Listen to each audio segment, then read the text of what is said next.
ওই দলের নেতাদেরকে বাসখালীর রাস্তায় কখনো দেখেছে?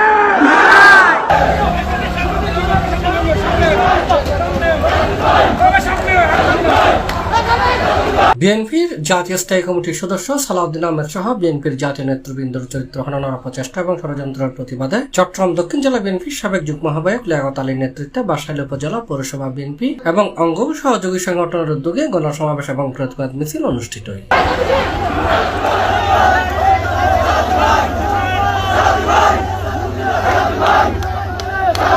মের ২৪ তারিখ সোমবার বিকালে বাঁশখালী সরকারি আলাল কলেজের মাঠত গণজামায়াত এরে সরকারি আলাল কলেজ মাঠতুন আরম্ভ করে উপজেলা সদর প্রদক্ষিণ করে উপজেলা পরিষদের মাঠত যে সংক্ষিপ্ত গণসমাবেশ শেষে এই প্রতিবাদ সমাবেশ এবং গণমিছিল সমাপ্ত হয়।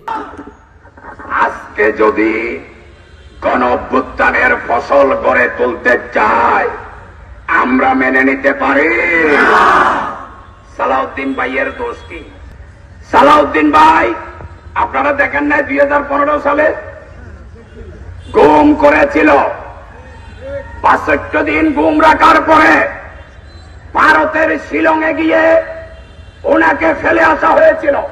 এরা উপস্থিত আছেন চট্টগ্রাম দক্ষিণ জেলা বিএনপির সাবেক যুগ্ম আহ্বায়ক লিয়াকত আলী সহ বাঁশখালীর বিভিন্ন নতুন আগত বিএনপি অঙ্গ সংগঠনের নেতা কর্মীও।